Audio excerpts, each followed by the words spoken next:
Bienvenue à tous. Aujourd'hui, le thème de notre émission sera de la conscience à la métaconscience. Nous tenterons de décrire la notion de conscience qu'a l'homme actuel avec toutes les ironies qu'elle comporte. L'éternel conflit de l'homme avec lui-même, l'homme limité par l'absence d'une conscience supérieure de la réalité de ce qui le compose. Cette ignorance pourrait être qualifiée d'offense à son propre être. En effet, l'homme se croit conscient.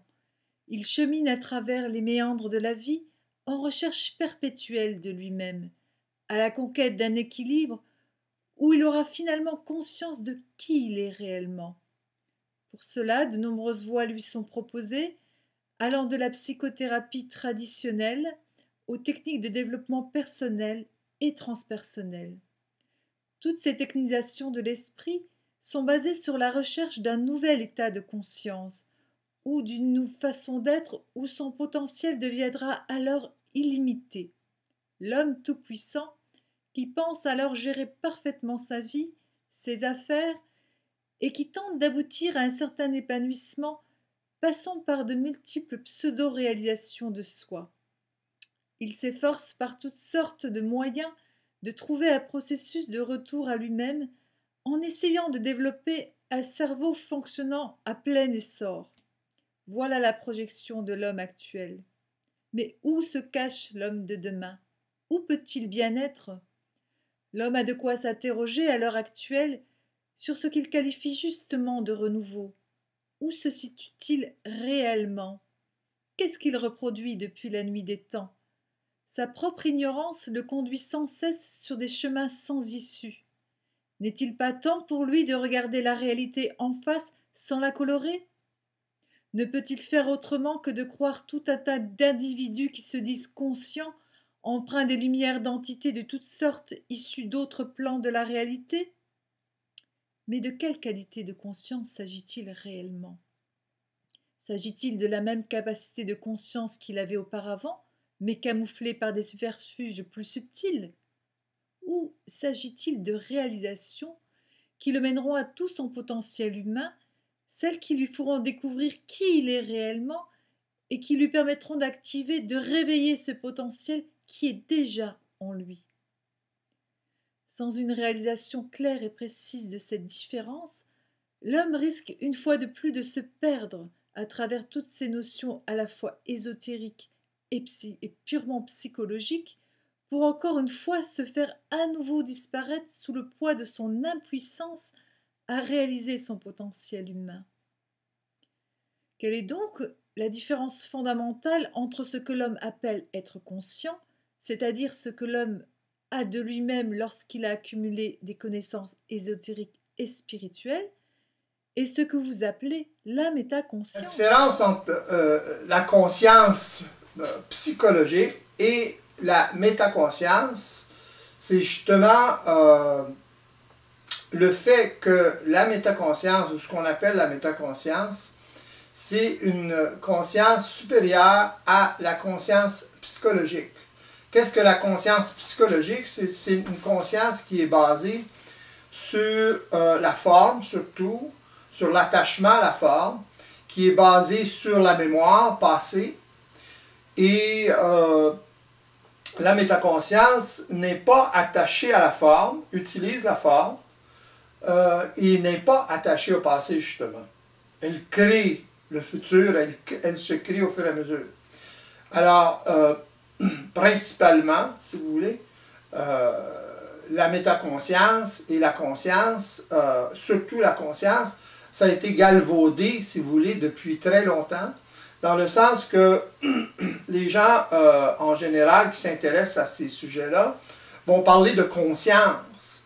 Maintenant, la conscience comme telle, les gens ne savent pas exactement quoi en faire, si vous voulez, dans le sens que quand on utilise des termes comme la conscience, on ne particularise pas une conscience supérieure, on va dire une conscience supérieure ou une supraconscience, là ça définit un peu plus, mais la plupart du temps, le terme ou la notion d'une conscience ou d'une conscience supérieure, est mêlée avec des anciennes notions ésotériques et spirituelles.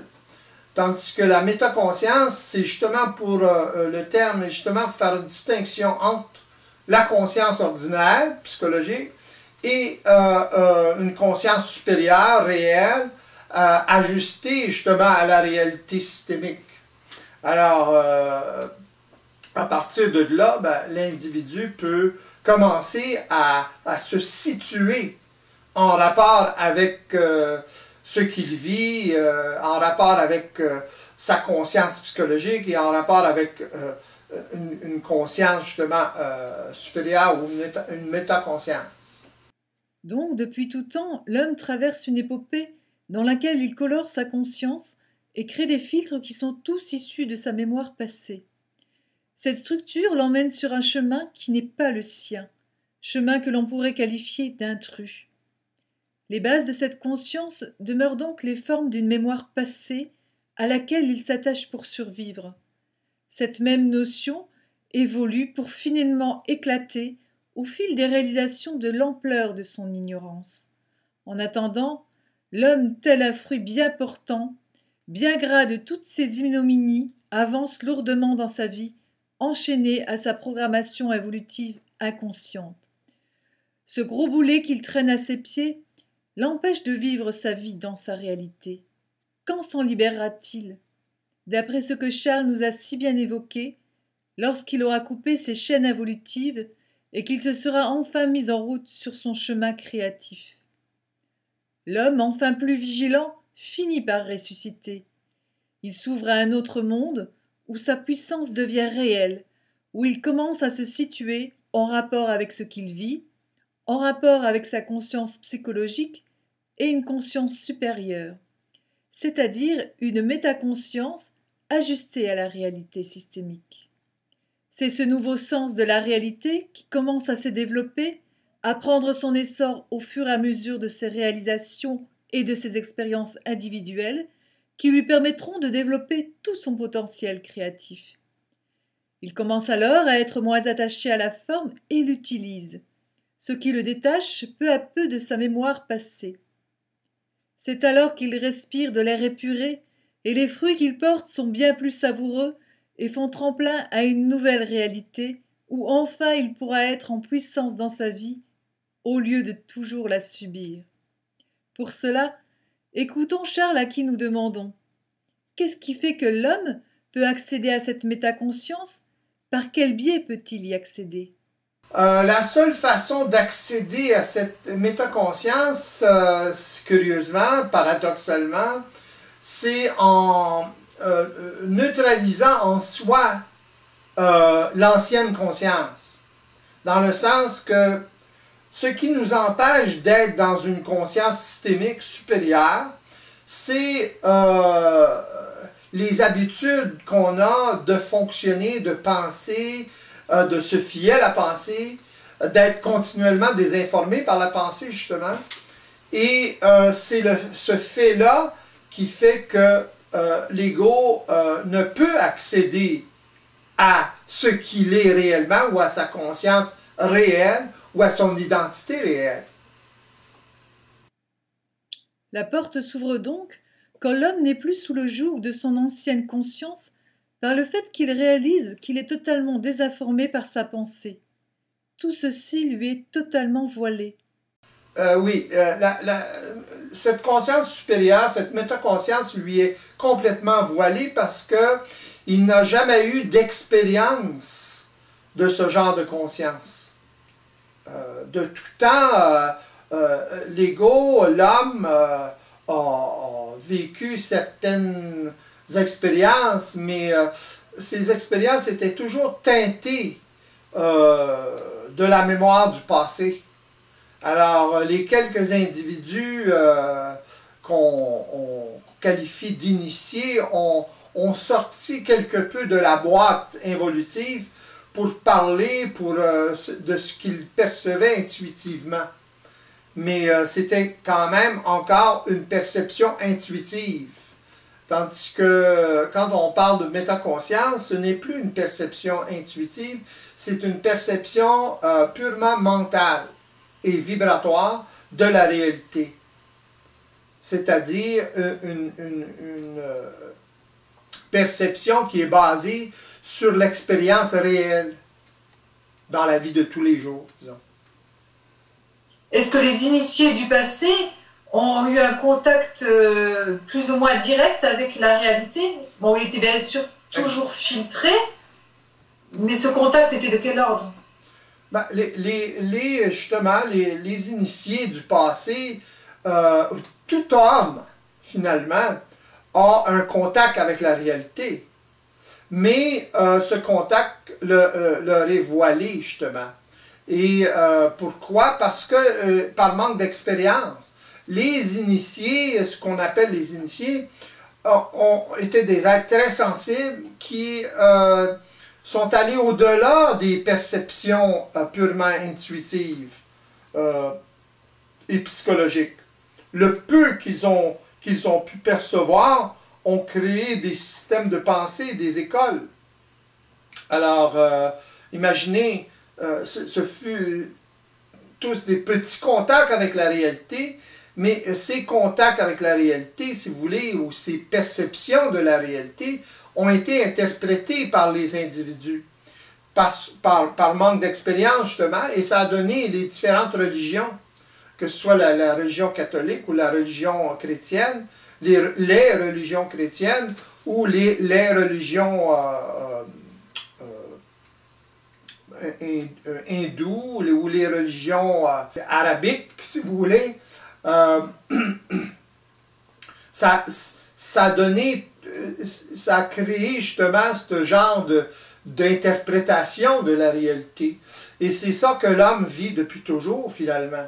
Il a toujours interprété, il n'a jamais eu de science de sa réalité. C'est pour ça finalement qu'il y a tant de différences, puisque ce sont des interprétations à chaque fois. Exactement. Et dans les dogmes, dans les... Exactement. À travers la culture des individus, il y a différentes interprétations qui donnent différentes religions ou différentes façons de décrire, si vous voulez, cette réalité-là. Toutes ces approches ont quand même un point commun. Le point commun, c'est la déité, c'est Dieu. Oui, c'est ça. Oui. Ouais. Alors, le problème avec ça, c'est que justement, c'est une forme, c'est une entité. Alors, la réalité systémique, ce n'est pas une entité. C'est une réalité systémique. Autrement dit, une réalité qu'on peut définir scientifiquement. Des mécanismes intelligents, mais quand même des mécanismes. L'homme est là justement pour prendre conscience de ces mécanismes-là. La conscience humaine, ultimement, c'est justement pour prendre conscience de ces mécanismes et de co-créer. L'homme, en fait, c'est un créateur, c'est l'ultime créateur. L'homme, c'est la matérialisation du créateur ou de la création. Voyez-vous? Dans le sens que l'homme devient, on dit, co-créateur, mais dans le fond, il est le système en même temps. Il est la conscience du système. Oui, c'est ça. Une fois qu'il est éveillé. Pardon? Oui, il est la conscience du système. C'est le système qui se connaît par l'intermédiaire de l'homme. C'est ça, exactement. Le système finit par prendre conscience de lui-même, dans un sens. L'homme, c'est la conscience du système qui prend conscience de lui-même. Elle est là, l'unité. Voyez-vous? C'est pour ça qu'à ce moment-là, l'homme a accès à des choses qu'il n'avait pas accès auparavant. Parce qu'à ce moment-là, il y a un minimum d'interprétation. Voyez-vous? C'est évident qu'il va y avoir une certaine interprétation à travers la forme, mais vu et sciant du fait vibratoire et du fait de l'attachement émotionnel à la forme, à ce moment-là, des individus avec différentes approches au niveau de la forme vont se reconnaître quand même, vont être en mesure de communiquer quand même, parce qu'ils parlent de la même chose. Voyez-vous? Puis cette interaction avec d'autres individus qui ont une autre façon d'en parler va justement raffiner ces formes-là qui vont redéfinir de façon plus subtile cette réalité-là et qui vont permettre à l'homme d'avoir plus de pouvoir sur lui-même et sur la réalité, si vous voulez, sur sa réalité. Donc, il va être plus créatif. Est-ce que ce qui empêche l'homme finalement de passer à une métaconscience, est-ce que c'est aussi la crainte de l'inconnu? Finalement, parce que l'homme est habitué à fonctionner en conscience psychologique et il tourne en rond dans sa conscience psychologique. Exactement. Je dirais plutôt c'est le confort du connu. C'est ça, oui. Le confort du connu rend l'homme craintif de l'inconnu. L'homme est confortable dans le connu, dans sa conscience psychologique. Alors, aussitôt que s'il n'est pas suffisamment mature, à ce moment-là, il va avoir des mises en vibration en conséquence. Et c'est ces mises en vibration qui vont créer sa crainte. Parce que ces mises en vibration-là vont créer de la pensée craintive dans son mental. Autrement dit, une vibration dans son mental de crainte. Alors, lui, il va interpréter ça de toutes sortes de façons. On va essayer de trouver une justification à ces craintes-là. Puis s'il en trouve, à ce moment-là, s'il y adhère, à ce moment-là, il active, si vous voulez, ces craintes-là. Il active tout le processus et ça l'empêche d'évoluer. Finalement, toutes les personnes qui sont dans la spiritualité ou dans tout autre mouvement qui se croient conscients, finalement, comme tu disais, ils sont dans leur confort. Ils sont bien, ils n'ont pas envie d'aller ailleurs. Exactement. Ils sont dans le confort de la croyance. Pas de leur croyance, c'est évident de leur croyance, mais de la croyance. Ils sont dans le... Voyez-vous, ce qu'ils font, c'est qu'ils remplacent une forme par une autre. Alors, avant ça, c'était la religion. Il y allait à la messe, etc. Il y allait à la confesse, etc. Et puis, ils ont remplacé tout ça, toutes ces formes-là, par d'autres formes, parce que les autres formes sont à la mode. Leurs amis adhèrent à certains mouvements, certains gourous, certaines idées, et ils vont au plus facile, au plus confortable. Oui, c'est ça. Ils se sentent bien là-dedans, ils se sentent en sécurité. Exactement. Ils se sentent dans la vérité. Exactement. Ils se sentent penser, ils se sentent évoluer. Exactement. C'est ça, exactement.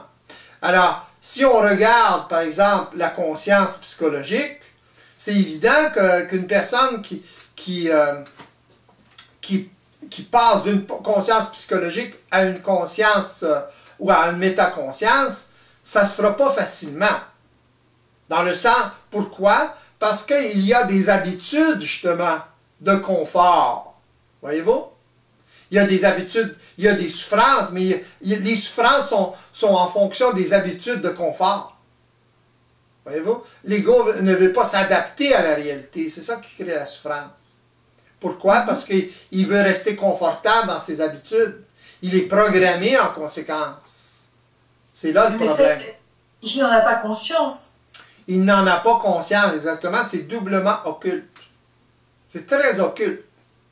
Alors, les gens pensent, parce qu'ils ont une certaine intelligence psychologique, ils pensent comprendre tout. Dans le sens, ah ouais, ça se comprend, mais c'est beaucoup plus occulte qu'ils le pensent. Voyez-vous? Alors, c'est là qu'ils se font prendre. Ils passent du confort de la religion au confort de la spiritualité, finalement. Tout à fait. Alors, c'est du pareil au même. Quand on le regarde comme il faut, au-delà de la forme un peu, c'est du pareil au même. La face cachée de l'iceberg est donc maniée par les habitudes de confort. Pourtant, ces personnes sont relativement conscientes qu'elles reproduisent toujours les mêmes schémas dans leur vie. Elles veulent s'en sortir et pour cela cherchent leurs origines et bien plus souvent qu'autrement la trouvent dans certaines formes au lieu de les découvrir dans les sens. N'est pas où ils pensent qu'elle est. Voyez-vous? Voilà, c'est ça, oui. C'est ça le problème. L'origine de quoi? Voyez-vous? Alors, c'est au niveau systémique que se trouve l'origine, justement. C'est dans la 5e dimension que se trouve l'origine. Voyez-vous? Avec une conscience psychologique, on va aller voir un conflit dans l'enfance, etc. On va trouver une origine là, au niveau de sa carte génétique, au niveau du transgénérationnel. Et donc, ils vont savoir que pertinemment, tout ce qu'ils reproduisent dans leur vie, ça vient de cette origine-là.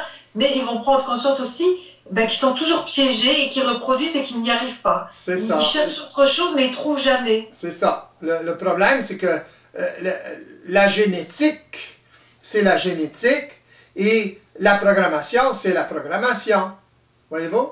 Un est physique, biologique, et l'autre est vibratoire. Se situe dans une dimension dite invisible, parce que vibratoire, justement. La 5e dimension est invisible parce que le modus operandi de la 5e dimension, c'est la vibration. C'est éthéré là-dedans. Voyez-vous? Il n'y a pas de forme. Il n'y a que de l'espace. Alors, tandis que dans la condition où les autres dimensions, la matière, c'est la forme qui prédomine. Mais la forme est toujours soutenue par la vibration.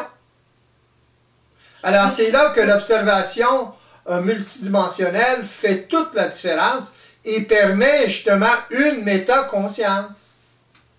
Allez-y. Oui, je disais, c'est ça qu'ils ne voient pas finalement. Ce qu'ils prennent pour l'origine, c'est uniquement la forme, en fait. Ils cherchent une forme encore. Voyez-vous? Et ils sont... et habituellement, ils vont chercher une forme très éthérée, curieusement. C'est-à-dire? Ils vont si vous parlez à des gens spirituels, ils sont très éthérés. Ils vont écouter de la musique très éthérée, très douce, très spatiale, etc. Voyez-vous? En quête d'espace, dans le fond. Oui. Parce qu'ils sont pleins de forme. Quand il y a de la forme, il y a moins d'espace. Voyez-vous? Quand il y a moins de forme, il y a plus d'espace. Alors, ils sont à la recherche de l'espace, de la non-pensée, par exemple, à travers la méditation. Mais ça pense pareil, même quand une personne médite, ça pense pareil. Voyez-vous? Alors, il y a toutes sortes de méthodes comme ça qui sont préconisées. Mais oui, ça va calmer l'individu, ça va calmer l'ego jusqu'à un certain point, mais ça n'enlève pas la base de la problématique humaine.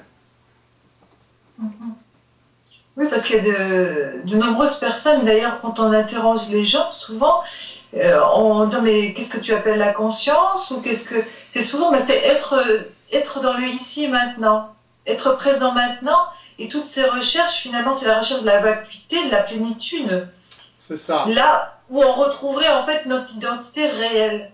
Donc, c'est vrai que c'est un peu exigu comme... Mais il y a une grande différence entre vivre dans le moment présent, dans le temps, si vous voulez, et être dans l'attitude d'être dans le temps. C'est bien beau dire ça, vivre le moment présent, etc. Vouloir vivre dans le moment présent, mais c'est pas parce que l'ego le veut, psychologiquement le veut, qu'il peut vivre cette expérience-là. C'est ça le problème. Le présent, le temps présent se vit, c'est une résultante de quelque chose d'autre, mais ce n'est pas la résultante d'une attitude psychologique. Tandis que les gens spirituels, les gens en général, cherchent, quand ils parlent du temps présent, ils sont dans l'attitude où ils cherchent à être dans le temps présent. On ne peut pas chercher à être dans le temps présent. On devient ou on accède au temps présent. Voyez-vous? Mais on accède au temps présent en neutralisant ou en voyant à travers l'ancien temps, justement, ou le temps passé. C'est ça la condition évolutive, la base de la condition évolutive et la base de la conscience psychologique. C'est que l'ego n'est pas dans son temps. Il est dans le temps passé, il est dans le temps du passé. Voyez-vous? La programmation Les programmes sont dans le passé, sont dans un autre temps. L'ego, lui, moi, maintenant, je suis dans ce temps-ci. Voyez-vous? Oui. Même l'ego inconscient, il se trouve dans ce temps-ci. Mais s'il est dépendant du temps ancien constamment, par réflexion, à ce moment-là, et par automatisme, à ce moment-là, ben, il se retrouve constamment à fonctionner à travers un autre temps. C'est pour ça qu'il est déphasé. C'est pour ça que sa vie est chaotique, sa vie, il a de la misère à gérer sa vie, à contrôler sa vie, c'est évident. Parce que lui est dans ce temps-ci, dans le temps présent, finalement. Il respire, en tout cas, dans le temps présent. Et sa conscience, si vous voulez, elle est dans un temps passé ou elle est dépendante d'un temps passé. Que ce soit à travers les programmations, etc. Il est en quelque sorte dédoublé. Il est dédoublé, il n'est pas dans son identité réelle ou dans son temps. Voyez-vous? Alors, à ce moment-là, ben, il est assujetti à un autre temps ou il est assujetti à une programmation, surtout sans en avoir conscience. Alors, c'est ça, finalement, grosso modo, la conscience psychologique. Ça crée une conscience qu'on appelle une conscience psychologique ou une conscience évolutive. Tandis que quand l'ego commence à voir à travers les mécanismes, commence à prendre conscience de tout ça, à réaliser, à se situer dans tout ça, à ce moment-là, il commence à accéder à une métaconscience. Autrement dit, il commence à accéder à un nouveau sens d'observation qui l'amène éventuellement à un éveil total ou presque total. L'homme, depuis les dernières décennies, est à la recherche d'un nouveau temps et d'un nouvel espace où il puisse enfin respirer. Il se laisse conduire par bon nombre d'idéologies où le concept de Dieu reste plus ou moins le poids commun. Mais à quoi correspond ce concept de Dieu si ce n'est à une nouvelle forme? Tout ceci est très paradoxal. L'homme qui est dans la croyance se dit à la fois fragment de Dieu et à la fois sous son joug. Sous quel joug est-il si ce n'est sous le sien? Mais de cela, il en est totalement ignorant. Il reste assujetti à une programmation évolutive, l'empêchant de se situer dans son temps, c'est-à-dire dans le temps présent de la réalité de son action. Il troque toujours, sans le savoir, son identité réelle contre une identité parasitaire. De la misère à commencer à vivre cette expérience-là. Pourquoi? Parce qu'il s'empêche inconsciemment, c'est évident, constamment de la vivre, cette expérience-là. S'il commencerait à la vivre, ben, à ce moment-là, il se passerait quelque chose. Seulement écouter, un peu comme je parlais tout à l'heure, seulement écouter vibratoirement ce que l'autre veut dire, à ce moment-là, ça change l'expérience. Tu vois? Commencer, c'est pas obligé d'être parfait, mais commencer à le vivre. Commencer à vivre l'expérience. Pour apprendre à marcher, il faut faire un premier pas. Tu sais? Il faut faire ses premiers pas. Mais on ne peut pas courir quand on ne sait pas marcher. C'est la même chose. L'ego psychologique, il n'est pas dans son temps en conscience. Il est dans son temps physiquement, mais il n'est pas dans son temps mentalement. Il n'est pas mentalement dans son temps. Il est mentalement dans un autre temps. C'est ça son problème. Autrement dit, il est influencé par ses expériences passées, ce qui est normal. Alors, il doit créer d'autres expériences pour finalement et voir à travers ces anciennes expériences-là qui ont tendance à le faire aller dans une certaine direction et lui faire vivre les mêmes expériences, justement, même vibratoirement les mêmes expériences, commencer à vivre d'autres sortes d'expériences. Une personne comme moi, par exemple, c'est là pour vous faire vivre d'autres sortes d'expériences. Vous amener, vous expliquer les choses, et finalement, pour vous autres, d'en arriver à vivre d'autres sortes d'expériences pour justement accumuler cette expérience-là et rentrer plus facilement dans la vibration de cette expérience-là ou de ces expériences-là. L'expérience, c'est quoi? C'est l'ajustement avec le systémique. Alors, en parlant d'expérience, vous avez évoqué tout à l'heure la notion de co-création. De quelle co-création parliez-vous? Lorsque vous parliez de co-création, est-ce également l'homme dans ses rapports avec ses semblables, avec son environnement, etc.? Quand je parlais de co-création, tout à l'heure, je parlais en rapport avec la création qu'on voit tous les jours dans l'univers, si tu veux, ou dans notre univers. L'homme va en arriver à co-créer, autrement dit, à faire les choses, à faire se créer les choses encore plus, d'une façon plus raffinée et encore plus rapidement, etc., etc. Il va créer de toutes pièces. Comme il le fait en ce moment, jusqu'à un certain point, mais en ce moment, la science est encore psychologique, c'est pas une science basée sur le systémique, ou c'est pas une science métaconscience, une science consciente, psychologiquement consciente, en général. Alors, à ce moment-là, oui, il y a création, oui, il y a co-création, plus ou moins consciente et plus ou moins ajustée. On en voit les résultats aujourd'hui. La conscience, ce qui se passe aujourd'hui, c'est la résultante de la conscience de l'homme. De ta conscience, de la conscience de tes amis, de tes parents, etc., etc. De l'homme en général. Alors, la pollution, c'est la résultante de cette conscience psychologique-là. Ce n'est pas ajusté à la réalité. Ce n'est pas suffisamment scientifique, justement. Méta-scientifique, si tu veux. Ce n'est pas suffisamment conscientisé au niveau de la systémique, en ce qui concerne la systémique.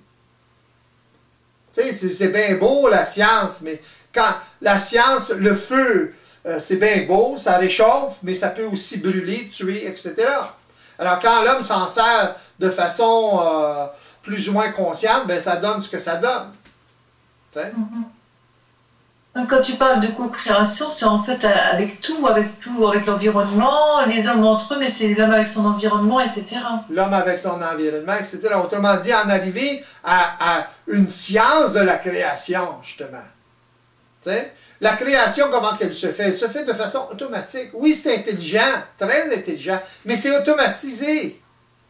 Tout est automatisé. Les fleurs, je disais quelque chose justement ce matin avec les fleurs. La plus grande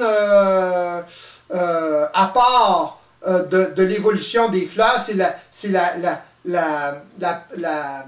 pollinisation, la sexualité finalement entre les fleurs de différentes espèces. Autrement dit, le pollen d'une fleur rentre dans la pistée, whatever, d'une autre fleur. Et c'est comme ça, c'est sexuel. À ce moment-là, c'est l'abeille ou l'abeille, qui va, ou un autre insecte qui va aller déposer ses offrandes sexuelles, si vous voulez, à l'autre fleur. Et c'est comme ça que d'autres espèces, des espèces plus fortes, ça évolue au niveau de la génétique des fleurs. C'est ça l'évolution, mais c'est automatique. Voyez-vous? Il n'y a pas de conscience là-dedans. Là. Oui, alors que là, l'homme, maintenant, il commence à faire des manipulations génétiques dans tous les sens et il ne sait pas trop où il met les doigts. C'est ça, il ne sait pas trop où il met les doigts. Il y avait beaucoup d'espérance au niveau de la génétique. Finalement, il s'est rendu compte qu'il n'y avait pas grande différence entre sa génétique et la génétique d'une mouche. Alors, tu sais, d'une mouche à fruits, là. Alors, imaginez. Fait que, tu sais, c'est ça le problème, là. L'homme n'est pas scient de lui-même. Il veut être scient de plein de choses, mais il n'est pas scient de lui-même. Tant qu'il ne sera pas scient de lui-même, de son apparatus systémique, à ce moment-là, il va avoir des problèmes avec sa science. Il va être limité, premièrement, parce que son approche est psychologique. Et deuxièmement, ça va être dangereux pour lui. Il va se mettre en péril. Il va continuellement se mettre en péril, justement, à cause de ça. Puis plus ça va aller, bien plus, tant que l'homme, tant qu'il n'aura pas créé ce genre de, muté à ce genre de métaconscience-là, ben de valeur, mais il peut se faire sauter complètement. Il peut s'éliminer de la carte. C'est pas le premier. Il y a plein d'espèces qui naissent, qui disparaissent. Alors, l'homme peut disparaître. L'homme, en ce moment, est comme des mouches dans un bocal. Alors, ils ont fait des expériences, où il y a des expériences scientifiques là-dessus, dans le sens qu'à partir d'un certain nombre de mouches qu'il y a dans un bocal, s'il y en a trop, ben à ce moment-là, tous les mouches meurent. Sans exception. Dans le sens qu'ils n'ont plus de place à respirer, ils n'ont plus de place, ils ne peuvent plus manger, ils ne peuvent plus rien faire. Il y en a trop. C'est un peu la même chose avec l'homme. Il y a trop d'humains sur la planète. Ça, c'est clair, oui. Il y a des problèmes d'eau maintenant, il y a toutes sortes de problèmes. Oui, des problèmes d'eau en Afrique avec le choléra, etc. Les gens sont ignorants. L'ignorance crasse, là, tu sais. De faire attention avec l'eau. Faire bouillir l'eau ou prendre une autre sorte de l'eau en bouteille ou whatever. Et dans les rivières, les gens défectent dans les rivières. Ils vont chercher leur eau dans les rivières. C'est ça la base du choléra. Alors, tu sais. Puis en Inde, ils sont brûlés, ils se lavent, ils sont brûlés dans le Gange, etc. Exactement. Et ça reste le fleuve sacré, ils vont en totale immersion. C'est ça, exactement. Comme protéger des dieux. Tu sais. Ouais. C'est ça les Indes. Là. Pas s'imaginer. C'est des vieilles religions, c'est des vieilles mémoires. Mais ça se passe pas aux Indes. La conscience, la nouvelle conscience, ça se passe pas aux Indes. Ça se passe ici.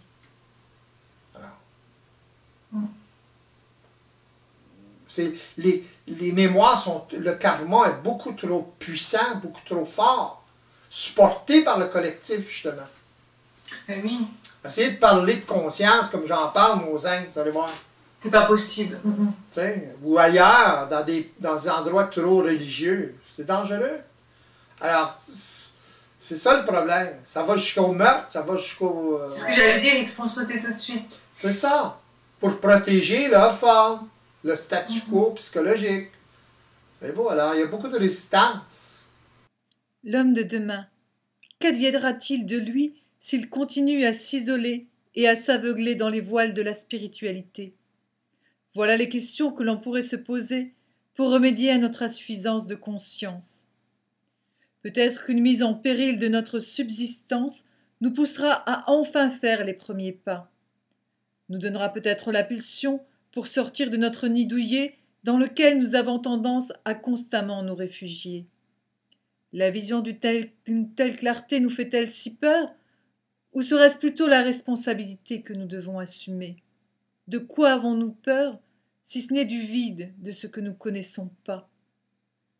Alors, avant que se déclenche le cataclysme dû à notre ignorance, ne serait-il pas temps que nous fassions face à nos responsabilités?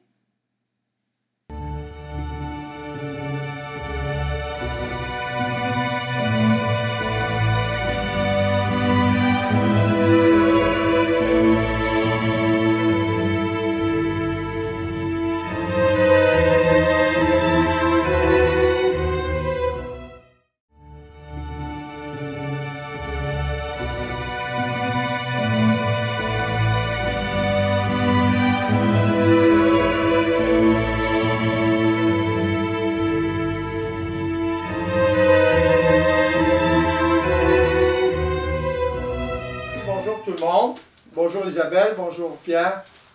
Bonjour Charles.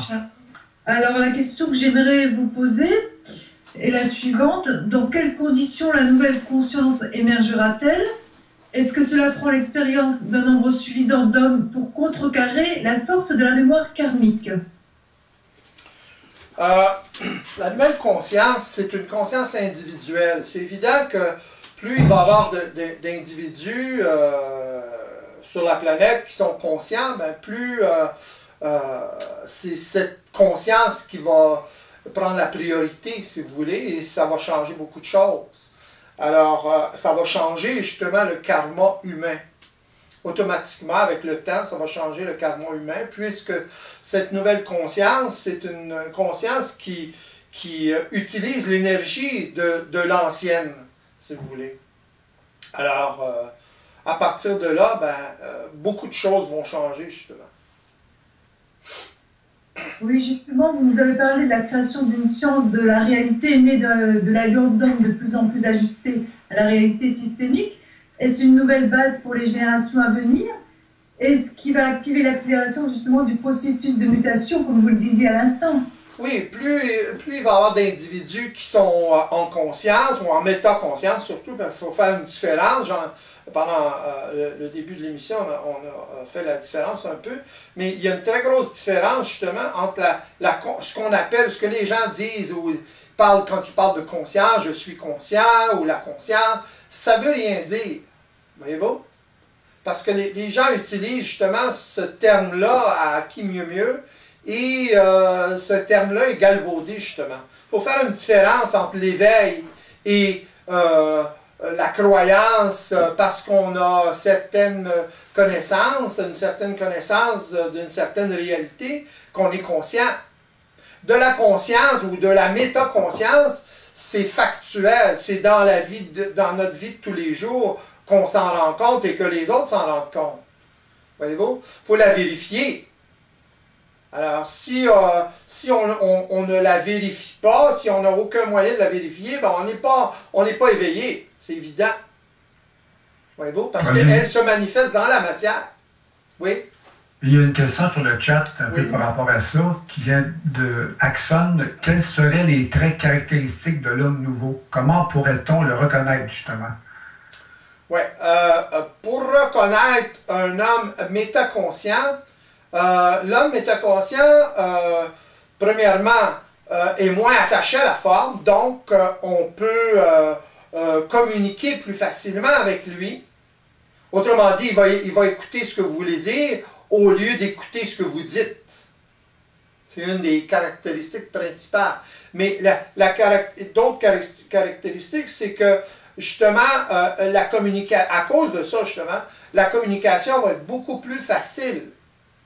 C'est un être qui, comment je dirais ça donc, qui ne s'attache pas à la forme, justement, qui ne peut pas s'attacher à la forme, et qui, à cause de ça, s'il y a une problématique quelconque, il va pouvoir régler la problématique. Pourquoi? Parce que il a un sens d'observation différent, un sens d'observation multidimensionnel. Alors, le fait qu'il a ce sens d'observation multidimensionnel fait que il est en mesure de régler des problématiques avec d'autres personnes, évidemment, qui sont dans la même conscience ou dans leur métaconscience ou qui sont éveillés. Alors, à ce moment-là, ça facilite beaucoup la création. Parce qu'il va toujours avoir des problèmes. Le problème, ce n'est pas le problème. Le problème, c'est l'incapacité de l'ego involutif de le régler. Tandis que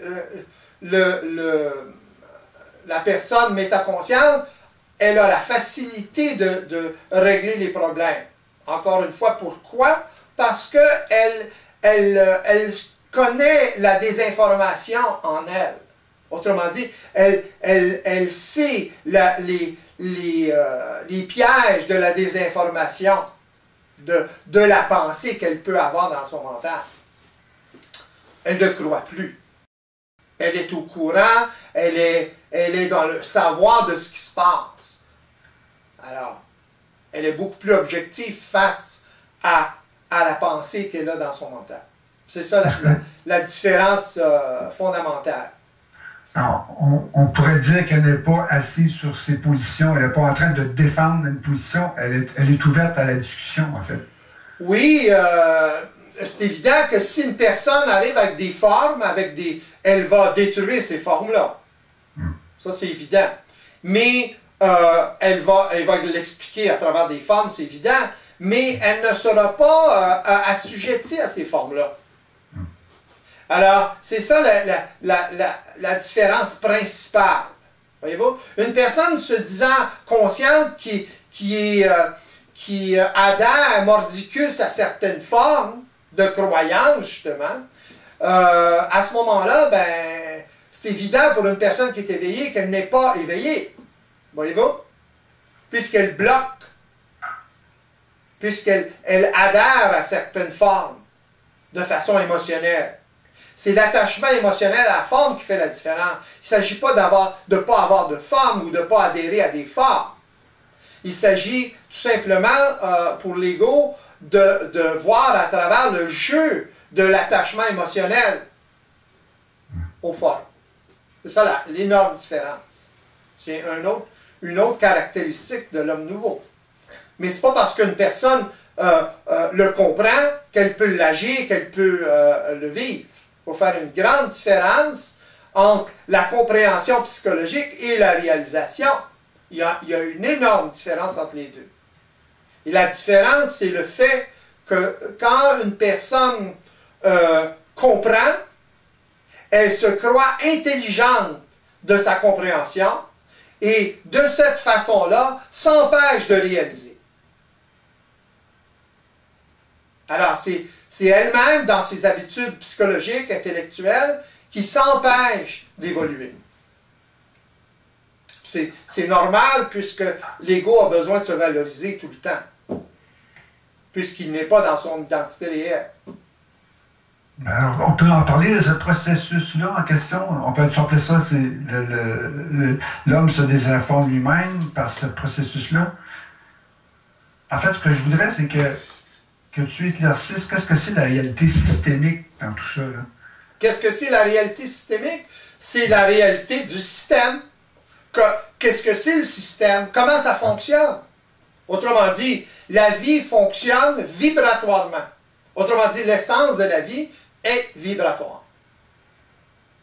Alors, sans cet aspect vibratoire, où réside justement la mémoire, la vie ne pourrait pas exister à tous les niveaux. Pas seulement pour l'homme. Je l'ai déjà parlé je l'ai déjà dit dans une conférence, une fleur, ça a une âme. C'est pas que ça a une âme, mais ça a une mémoire, ça a une programmation, c'est évident. Puisqu'elle pousse d'une certaine façon, elle a une certaine couleur, etc. C'est programmé, ça. C'est pas seulement dans le génétique, ça. Génétique, c'est la matérialisation d'autre chose, de la 5e dimension, où est enregistrée vibratoirement la mémoire de la fleur, ou la mémoire de la fourmi, ou la mémoire de l'homme, ou la mémoire de quelque forme que ce soit d'esprit. Voyez-vous?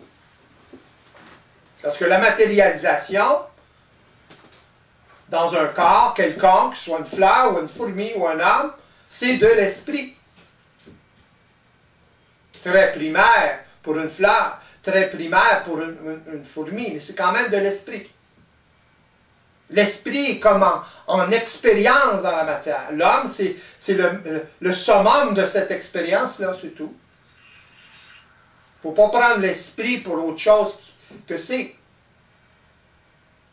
L'esprit, c'est la vie. Alors l'homme, comment il se maintient dans cette désinformation-là? Si on parle de polarisation, qu'est-ce qui fait que l'homme se maintient toujours dans cette évolution-là? Par ignorance. Parce qu'il ignore, justement, votre première question, là, ça revient à votre première question, parce qu'il ignore les qualités du système. Autrement dit, il ne sait pas, il ne connaît pas le système. Et il ne veut pas lui connaître le système non plus, dans un sens. En adhérant à d'autres choses. Voyez-vous? On ne peut pas découvrir ou voir ou explorer notre réalité de façon psychologique. On ne peut explorer notre réalité que de façon vibratoire, mentale. Mental, ça ne veut pas dire psychologique, ça, nécessairement. Ça peut être psychologique chez un individu qui est assujetti à une conscience involutive, c'est évident. Mais un individu qui se détache de cette conscience involutive ou de cette influence involutive commence à observer de façon scientifique, de façon vibratoire, de façon réelle la réalité. Donc, il la vérifie. C'est plus de la croyance, là. C'est de l'exploration et de la vérification. C'est évident. La cinquième dimension se manifeste dans la matière. La matière se manifeste vibratoirement dans la cinquième dimension. Si on était des êtres de la cinquième dimension, par exemple, si on pouvait exister dans cette dimension-là, on pourrait observer les effets de la matière dans la cinquième dimension. Pareil comme on peut observer les effets de cette cinquième dimension-là dans la matière. Mais il faut avoir les yeux pour voir et les oreilles pour entendre. Mais ce n'est pas avec des yeux psychologiques ou des oreilles psychologiques polarisées qu'on peut voir et entendre ou observer multidimensionnellement, c'est évident, observer cette cinquième dimension en action. On ne peut l'observer que dans la matière. Il y a une question qui fait suite un peu à ça pour la polarisation. Est-ce OK de prétendre que de mettre fin à la polarisation, ce qui veut dire plutôt que de vivre la dualité, l'homme nouveau vit l'unité, donc l'harmonie en lui? OK. Mais l'homme nouveau ne décide pas de mettre fin à la polarité. Ça ne fonctionne pas comme ça. Il va vivre un processus de dépolarisation au fur et à mesure qu'il va être en mesure d'observer ce que ça fait chez lui, l'aberration que ça crée chez lui, dans sa vie. Alors, il ne pourra plus activer ou maintenir ce genre de motus operandi mental. Voyez-vous? C'est comme ça, d'ailleurs, qu'il va s'extirper tranquillement de l'influence involutive. Ça répond à votre question? Ben, ça va être à lui de le spécifier. Oui. C'est action. Puis, il avait posé une question juste un petit peu avant par rapport à la co-création. Oui. À la co-création. Est-ce que nous co-créons à partir de notre pensée? Est-ce que nous co-créons à partir de notre pensée? Oui et non. Oui, de façon inconsciente. Voyez-vous? L'homme, en ce moment, co-crée de façon totalement inconsciente. Pourquoi? Parce qu'il est assujetti à la désinformation de sa pensée. L'homme nouveau va co-créer de façon consciente. Ça n'a rien à voir avec la pensée nécessairement. Ça peut, mais ça n'a pas nécessairement à voir avec la pensée. De la pensée, primordialement, avant qu'elle prenne forme, c'est une vibration. Vous avez une mise en vibration et par la suite, ça prend une forme dans votre mental. La vibration vous souffle la direction ou la forme que ça va prendre. Qu'est-ce qui amène cette mise en vibration? Ce qui amène cette mise en vibration, c'est un événement dans la matière, quelconque. Ça peut être n'importe quoi. Ça peut être, par exemple, les gens qui ont des idées de génie, c'est parce qu'ils ont été en mesure de voir ou de se rendre compte, plus ou moins consciemment, de 2 ou 3 éléments qu'ils ne voyaient pas ensemble auparavant. Alors, ils ont une idée de génie, par exemple. Voyez-vous? Mais cette mise en vibration-là, elle vient des mémoires. Qu'est-ce qui elle vient des mémoires, elle vient de la programmation. Ouais. Évident. L'événement dans la matière va déclencher une programmation, un programme, et le programme, lui, sa fonction, c'est de vous mettre en vibration. Pourquoi? Parce que le programme, en fait, c'est toujours lié à la survie. Autrement dit, si on met ça au plus simple, si votre vie est en danger, vous allez être mis en vibration pour survivre. Comment vous allez survivre? Bien là, c'est une autre histoire. Mais vous allez être mis en vibration. C'est un programme de base de survie. Voyez-vous? Si votre vie est en danger, de n'importe quelle façon, vous allez être mis en vibration parce qu'il y a un programme qui a été déclenché. Si vous êtes métaconscient, si vous êtes en mesure d'observer multidimensionnellement, à ce moment-là, vous allez voir ce qui se passe au moment où ça se passe et vous allez être en mesure d'utiliser l'énergie. Si vous n'êtes pas si vous observez psychologiquement seulement, vous allez voir seulement qu'une partie de l'iceberg, la forme, et vous allez rentrer dedans, autrement dit, vous allez activer tout ça. Là, ça devient une émotion. Et c'est ça que... Et l'homme souffre de ça, justement. Il souffre de vivre ces émotions-là. Autrement dit, il souffre des mises en vibration qu'il active et dont il n'a aucun contrôle dessus. Alors, il appelle ça ses émotions.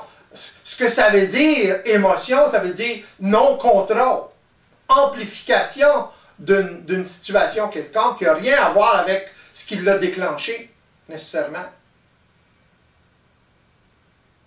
Mise en vibration, émotion.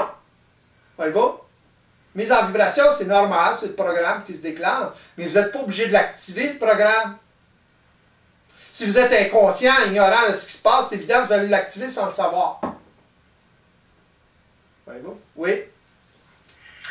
Non, ben c'est ça, c'était en rapport avec ça, avec l'activation du programme. Ça se fait, quelqu'un qui n'est pas conscient, comme tu dis, il peut l'activer. C'est action-réaction, sans qu'il se rende compte vraiment de la réalité. Exactement, c'est ça l'ignorance. Ouais. La base même de l'ignorance, il ne sait pas ça, il ne voit pas, il voit trop tard, il croit tout ce qui se passe dans sa tête, toute la désinformation finalement, parce que tout ce qui a été vécu jusqu'à maintenant, ou jusqu'au moment où il s'éveille, c'est de la désinformation. Alors... Puis sa réaction par... c'est ça, etc., etc. Puis là, il souffre de ça, c'est évident. Puisqu'il n'est pas dans le réel, il est dans le passé. Il fonctionne avec le temps passé et non pas le temps présent. Voyez-vous? Il est assujetti à des réactions passées. Pourquoi? Parce qu'il n'a pas suffisamment conscience pour changer quoi que ce soit de ça. Il est similaire à une fleur ou à un animal quelconque qui réagit automatiquement. L'homme est beaucoup plus automatisé qu'il pense. Il est beaucoup plus automate qu'il pense. Est-ce qu'on peut dire que c'est la cause de tous les conflits, en fait? C'est la cause de tous les conflits, exactement. Tous les problèmes de l'homme viennent de là. Qu'il n'est pas capable de régler. Chacun est dans son interprétation d'une réalité, de la réalité, fait que... Donc, on ne se rejoint pas... Parce qu'un adhère à une forme, l'autre à l'autre forme. Voyez-vous? Alors, à ce moment-là, ils ne peuvent pas communiquer ensemble, ils ne parlent pas le même langage. S'ils n'adhéraient pas émotionnellement à la forme, utilisaient la forme, à ce moment-là, ils pourraient communiquer ensemble, parler ensemble, en arriver à un consensus. Parce que dans le fond, tout le monde parle de la même chose. Quel que soit le sujet, tout le monde parle de la même chose. Tout le monde est branché pas mal à la même place. Alors, quand l'ego ne s'attache plus à la forme, n'est plus en mesure de s'attacher à la forme, c'est pas parce qu'il veut ne plus s'attacher à la forme que ça marche. Ça ne fonctionne pas avec des vœux pieux, ça. C'est pas de la spiritualité, là, à travers des vœux pieux d'amour, puis tout le kit, là. Ça ne fonctionne pas, ça. L'ego n'aura jamais la volonté suffisante, voyez-vous, de façon constante. Il peut l'avoir pour une minute, puis l'autre minute, il va zigouiller l'autre individu. Voyez-vous? Parce que ça passe de l'amour à la haine. C'est polarisé. Moi, quelqu'un qui m'aime trop, là, voyez-vous ce que je veux dire? Dans le sens polarisé, là, dans le sens émotionnel, là, je sais que la personne va m'haïr à un moment donné. C'est évident, ça reste pogné là-dedans. Il va y avoir la haine qui va arriver, tôt ou tard. Elle va me polariser négativement.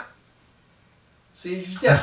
Parce que, veux pas, si elle t'aime trop, tu vas, par une action, peu importe laquelle, tu vas la décevoir, donc elle va te mettre... C'est ça, exactement, exactement. Parce qu'elle va interpréter, elle va croire tout ce qui se passe dans sa tête. Ça va pour tout le monde, là. Ah ouais. Voyez-vous comment ça ne peut pas fonctionner à travers ça? Parce que plus il y a d'amour, plus il y a de l'extase, pire est la polarité opposée. Ça va de pair. Vous remarquez, les gens là, qui ont le coup de foudre et qui tombent en amour facilement, c'est des gens qui peuvent tuer, presque. Ils peuvent aller aux extrêmes. Pourquoi ils tuent? À cause de la polarité opposée. Pas nécessairement par haine, mais il y a de la haine derrière, il y a l'opposé de l'amour. Autrement dit, quand tu tues quelqu'un, c'est l'opposé de l'amour. Alors, l'amour tel qu'interprété par l'ego involutif, c'est dangereux. Voyez-vous? C'est pas ça, c'est une interprétation. Voyez-vous? C'est ça le problème d'ailleurs. L'homme est prisonnier de ces notions polarisées de la réalité. Il y a une réalité derrière, c'est évident. La réalité derrière, c'est la réalité relationnelle. Il a besoin de relationner avec d'autres individus. C'est un besoin fondamental. Ça fait partie de la programmation très profonde. On a besoin de ça. On est dans un monde interrelationnel. Voyez-vous? Il y a toutes sortes de programmes. Regardez les animaux. Voyez-vous? Alors, il y a toutes sortes de programmes qui nous incitent à relationner. Créativement, on a besoin de relationner avec les autres. On ne peut pas créer seul. On n'est pas intelligent seul. C'est quoi de l'intelligence? La création. On ne peut pas être intelligent seul. Il faut toujours une interaction. Moi, je fonctionne beaucoup plus facilement en interaction, comme je le fais en ce moment. Je ne suis pas capable de parler comme ça tout seul. Voyez-vous ce que je veux dire? Il n'y a pas rien qui sort. Mais si je suis en interaction avec quelqu'un d'autre ou d'autres personnes, bien là, ça sort. Pourquoi? Parce qu'il y a une mise en vibration. J'utilise l'énergie. Voyez-vous? Une question qui est posée. Ah, ça me met en vibration. Ah, il y a une vibration qui passe. J'absorbe l'essence de la question, puis je réponds à la question du mieux que je peux. Voyez-vous? C'est comme ça que ça fonctionne. Il y a une question de Serge. Oui. On parle de co-création. Lorsque tu parles de co-création, je suppose que tu parles aussi de la co-création karmique. Dans le sens que l'ego qui ont conscientisé a un droit de regard sur la dynamique psycho-vibratoire qui gère sa vie. Oui, j'en ai parlé tout à l'heure, exactement. Et il a absolument le droit de regard. Parce que il a besoin de co-créer avec d'autres. Il a besoin de co-créer avec l'énergie, si vous voulez, dans un sens. Mais dans le fond, il est énergie et matière et conscience. Une fois éveillé, plus il s'éveille, plus il se rend compte qu'il est un avec tout ça. Il est un avec la réalité énergétique, avec la vie. Voyez-vous? Donc, il ne sait plus en co-création, il est en création. Voyez-vous? La vie étant toujours en mouvement. Tout le temps en mouvement. La vie, c'est le mouvement. Quand il n'y a plus de mouvement, il y a la mort. Voyez-vous? Ah oui. Donc, la forme, quand quelqu'un adhère émotionnellement à une forme, la forme est morte. Elle meurt. C'est ça le monde de la mort. Voyez-vous? Quand on parle du monde de la mort, on parle du monde qui n'est pas créatif, réellement créatif. Autrement dit, qui est émotionnellement attaché à la forme, d'une façon ou d'une autre. Donc, on bloque la vie à ce moment-là. Donc, on bloque la vie à ce moment, exactement. Ouais. Donc, l'homme bloque la vie, empêche la vie de se manifester, d'évoluer. C'est comme ça que l'ego, l'homme se maintient dans la condition évolutive actuelle. Voyez-vous? Plus il énergise ces genres de façon de penser, de façon de fonctionner, plus il génère cette condition-là. Il l'énergise tout le temps en actionnant tout le temps ça. C'est lui le problème, dans le fond. C'est pas le système. C'est pas la condition évolutive, le problème. C'est l'ego, l'ignorance de l'ego de sa condition. De la condition qu'il crée par ignorance. C'est ça le problème. C'est pour ça que je parle d'éveil. Une fois qu'il commence à s'éveiller, il commence à s'éveiller à quoi? À tout ça. Une fois qu'il est éveillé à tout ça, ou plus il évolue à s'éveiller à tout ça, ben à ce moment-là, il rectifie la situation. Donc, il change le karma. Il crée sa destinée au fur et à mesure.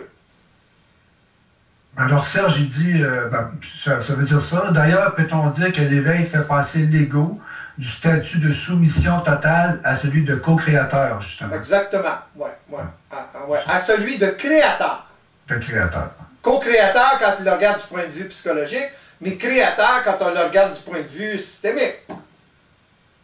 Parce qu'une fois éveillé, une fois suffisamment éveillé, il est un avec tout ça. C'est ça l'affaire de la fusion, là. T'sais? Il est un, psychiquement, il est un avec l'énergie. Il ne voit pas de différence entre lui et il est l'aboutissement de la conscience de l'énergie dans la matière. Alors, il se sait en tant que conscience de l'énergie dans la matière.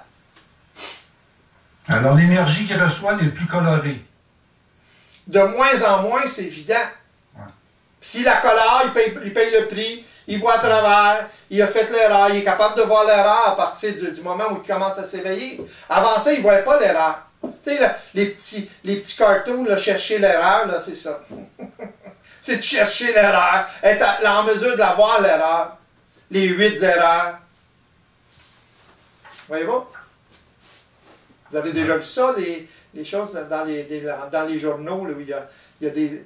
Il faut trouver les 8 erreurs. Bon, c'est la même chose. Trouver l'erreur.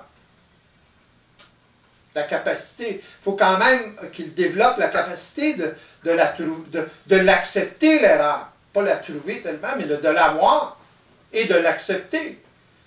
C'est pas parce qu'on est éveillé qu'on ne fait pas d'erreur. Au contraire, on est en mesure d'utiliser l'erreur. C'est ça la grande différence. L'énorme différence. Les gens pensent, au niveau psychologique, ils pensent qu'un homme éveillé est parfait. Parfait dans le sens de l'erreur.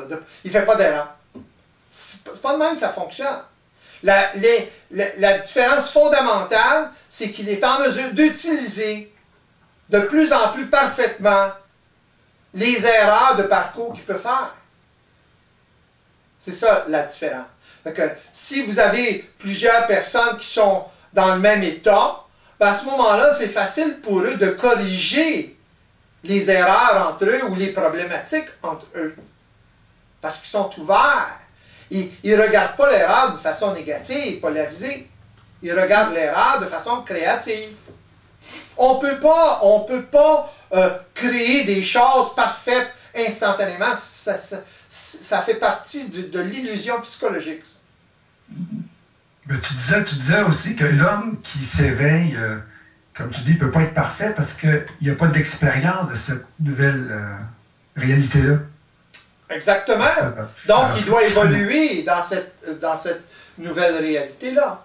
En prenant de l'expérience, en prenant de l'expérience.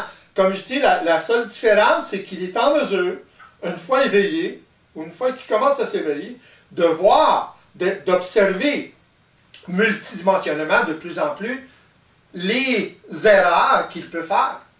Il les corrige. Il réalise avec le temps que les erreurs, c'est justement ça qui l'amène à une certaine perfection.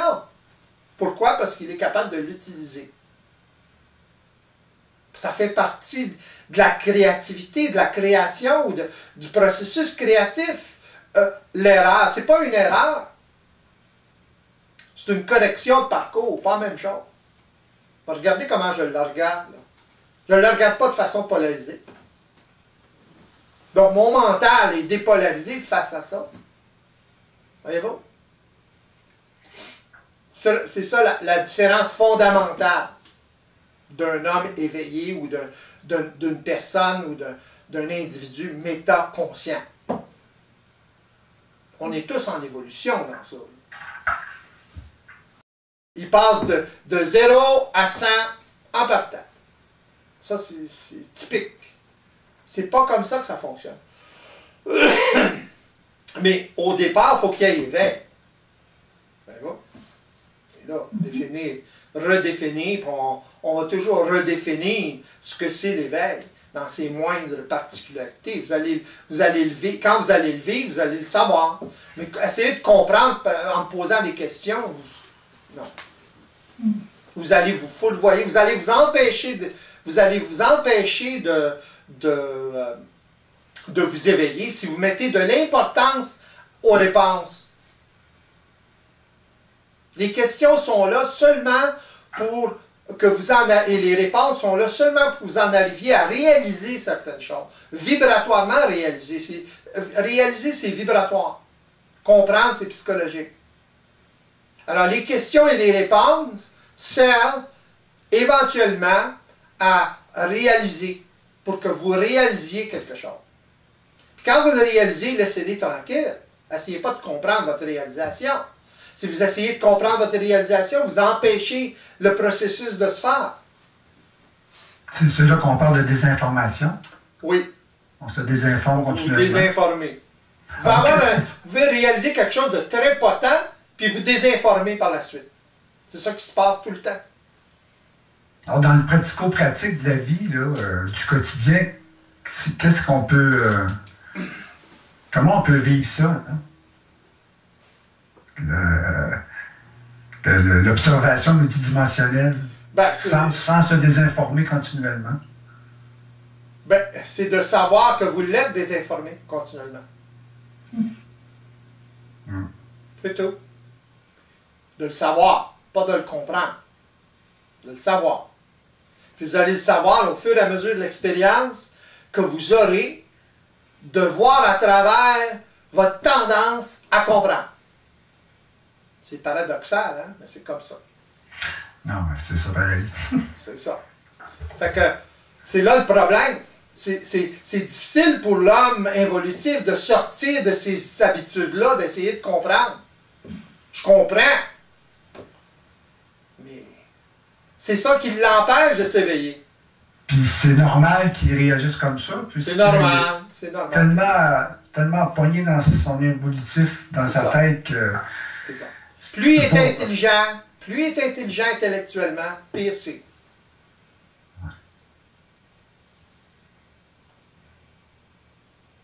C'était quoi que le Nazaréen disait à ce propos-là? Les simples d'esprit, ou quelque chose de genre, verront le royaume des cieux, quelque chose de genre. Dans le fond, dans le sens, les gens qui voient les choses de façon plus simple, moins... hein? Voyez-vous? Heureux les creux qui arrivaient à Dieu. Ça, c'est une parodie. Mais voyez ce que je veux dire. Ah ouais. C'est ça que ça veut dire. Tu sais, le Nazaréen, il y avait quand même une certaine notion de la réalité. Il était voilé, c'est évident. Pareil comme tous les autres initiés. Mais il y avait une certaine notion de la réalité. C'est ça l'extraordinaire qui a amené sa planète. Pareil comme d'autres, Bouddha, etc. Tous ces individus-là ont amené quelque chose, mais ils étaient voilés. T'es voilé par quoi? La polarité. C'est très difficile de voir à travers le jeu de la polarité. Regardez comment il parlait. Voyez-vous? Il parlait de façon polarisée. Les apôtres parlaient de façon polarisée. Alors, peut-être que lui parlait d'une façon un peu moins polarisée, mais qui sait? C'est évident que c'était polarisé, puisqu'il y a eu la suite, si vous voulez, l'héritage. Est-ce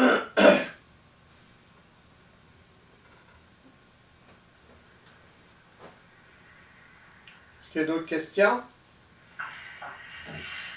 Non, sur le chat, il n'y en a pas d'autres. Isabelle, as-tu d'autres questions? On t'entend plus, là. Non, bah, j'ai laissé la parole à Pierre. Vas-y, il y a le verre a de l'air vide, là. Voilà, non, bah, c'est vrai qu'il y avait j'avais d'autres questions. Vous avez parlé de l'homme en tant qu'ultime créateur, c'est-à-dire que tout repose sur l'homme, que son avenir est entre ses mains, qu'il est la conséquence de sa qualité de conscience, de sa perception de la vie en général, de tous les éléments qui la composent. Ouais, longue ta question. Répète le début seulement. Parce que je perds le fil, parce que c'est trop long. C'est trop long. Ouais. Seulement le début, c'était... Dans l'émission, on a parlé de l'homme. Vous avez évoqué l'homme en tant qu'ultime créateur. Oui. Et ma question, en fait, est-ce à dire que tout repose sur l'homme, que son avenir est entre ses mains, qu'il est la conséquence de sa qualité de conscience? Oui, mais ça, c'est toutes des questions différentes. Là. Oui, voilà. Oui, ça repose dans ses mains, justement. C'est lui qui doit prendre la responsabilité. Il est la conscience la plus élevée sur la planète. Voyez-vous? Alors, c'est sa responsabilité, la planète, dans le fond. Regardez ce qu'il fait en ce moment, de façon irresponsable. Alors, là, il y a irresponsabilité ou plus ou moins de responsabilité. Il y a des priorités qui passent avant cette responsabilité-là. Pour toutes sortes de raisons, toutes sortes de justifications. Les gens qui polluent la planète, OK? Ceux qui tirent les ficelles, surtout, malgré que tout le monde le fait, là, mais surtout ceux qui tirent les ficelles, ceux qui ont un certain pouvoir, si vous voulez, c'est eux, justement, qui maintiennent le statu quo actuel. Regardez comment ça prend de temps pour changer tout un système. Au niveau, par exemple, de la gasoline ou du pétrole. Pourquoi ça prend du temps? Parce qu'il y a des intérêts au niveau de l'argent, au niveau financier, dans tout ça. Et les intérêts financiers passent avant la planète. Voyez-vous? C'est des décisions à court terme. Ces gens-là ne peuvent pas voir à long terme. Ce sont des agents de la condition évolutive, pareil comme tous les humains. Alors, ils préconisent, ils ont toutes sortes de justifications pour justifier leurs gestes. La façon qu'ils vont tirer les ficelles. Pour que la finance prédomine, etc., etc., etc., à toutes les sauces. C'est ça le problème. Ils n'ont pas de vision à long terme. Regardez les politiciens. Ils ont une vision à court terme. Dans le fond, le meilleur système, savez-vous ce que c'est? C'est un système de fonctionnaires, mais sous surveillance. C'est-à-dire? Ben, dans le sens que on élimine les politiciens, tout simplement. On met des fonctionnaires, des gens qui sont professionnels dans tous ces domaines-là, que ce soit le domaine diplomatique, etc. C'est des professionnels. Autrement dit, ils ne sont pas là parce que leur chum a été élu, etc. Voyez-vous?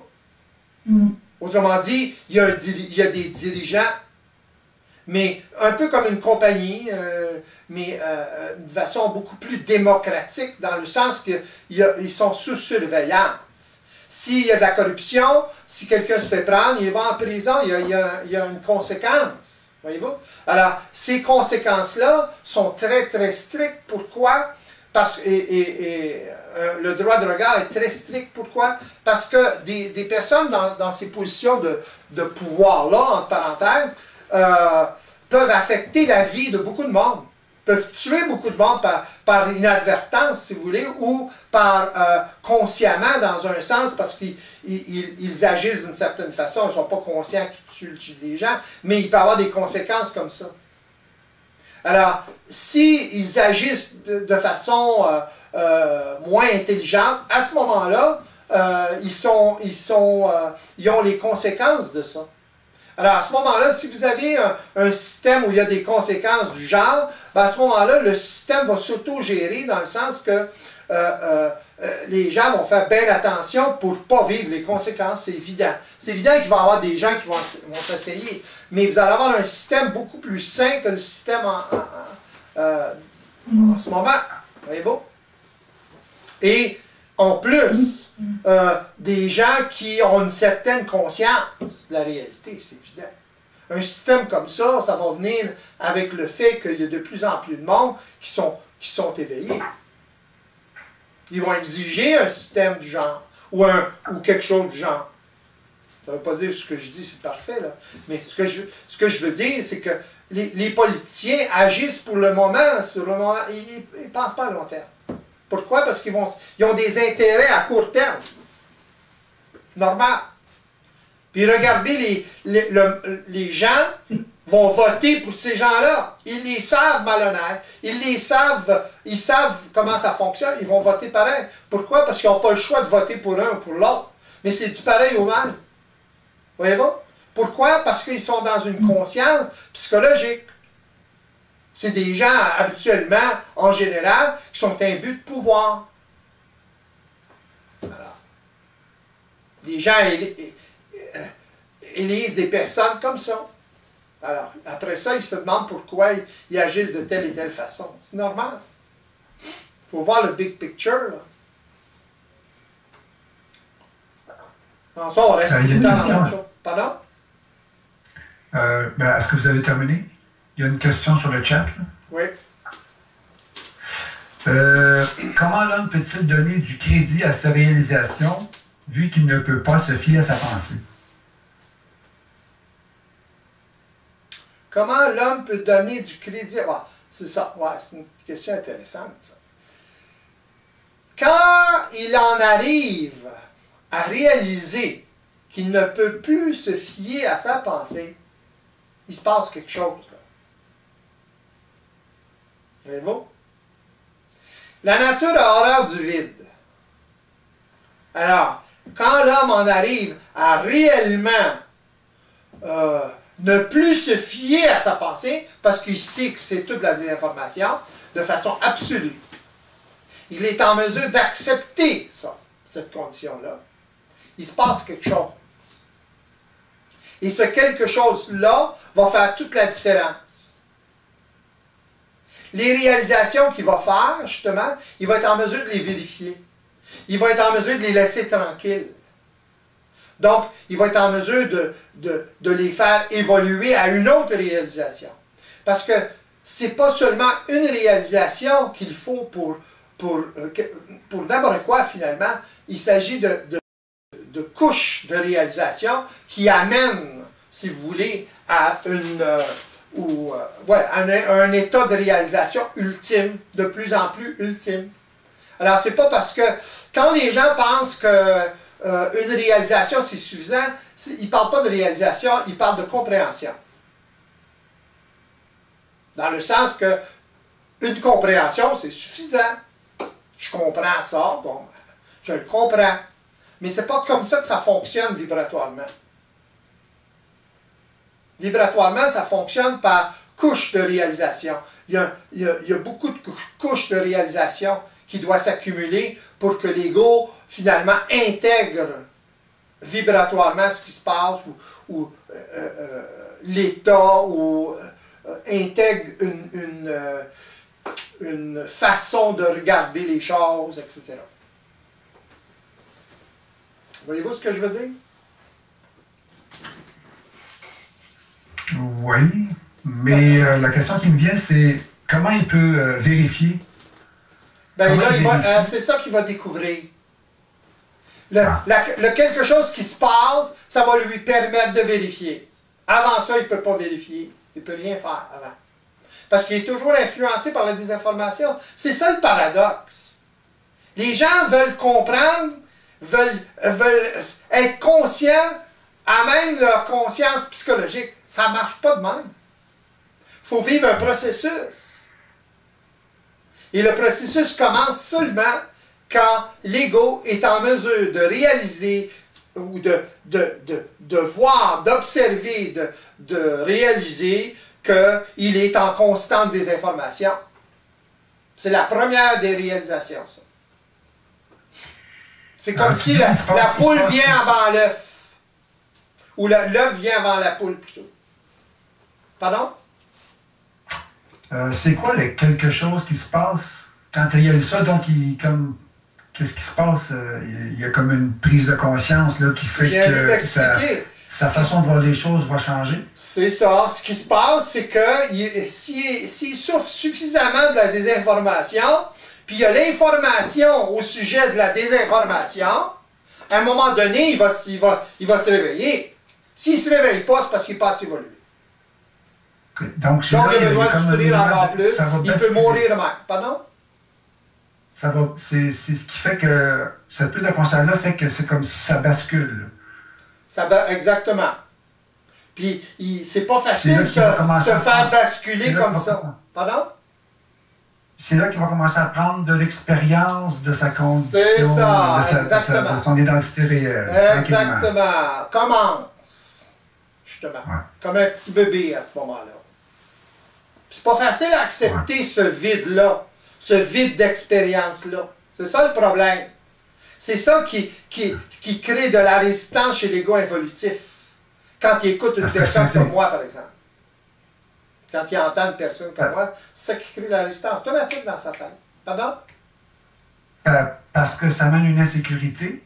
C'est évident. Le vide. Ça l'enlève du confort du statu quo. On a parlé au début de la conférence. Ah ouais, c'est ça. Le confort du connu. Le confort du connu, du statu quo. Facile. Remplacer des formes par une autre. La personne va à la messe pendant 10 ans. Et puis, elle fait des prières pendant toute sa vie. Puis là, après ça, elle switch à quelque autre gourou hindou ou whatever, autre façon de croire, si vous voulez. Et c'est du pareil au même, dans le fond. Mais là, elle devient plus spiritualisée, plus... Voilà. Fait que la forme change, tout simplement. Fait que encore dans le confort de la croyance. Autrement dit, encore croyance. Il n'y a aucune vérification en dessous. Parce que l'ego, à ce moment-là, n'est pas en mesure de vérifier. Pour lui, la vérification, c'est sa croyance.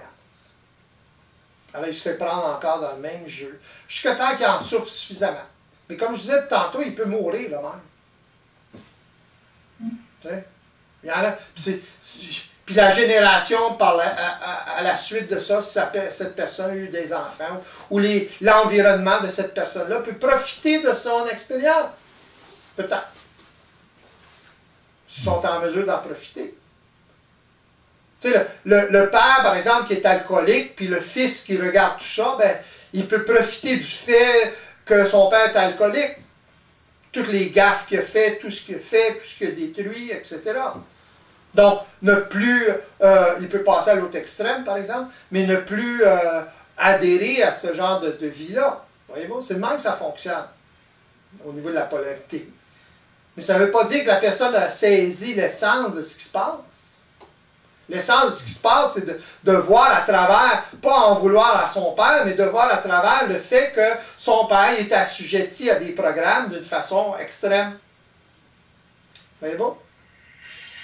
Voir la game, voir ce qui se passe. À ce moment-là, il n'y a plus de rancune contre le père ou la mère, whatever. Puis il va commencer par... C'est pas du pardon, là. Pardonner, ça vaut rien. Ça vaut ce que ça vaut. Pour une personne qui a beaucoup de rancœur, pardonner, psychologiquement, ça peut aider pour un temps.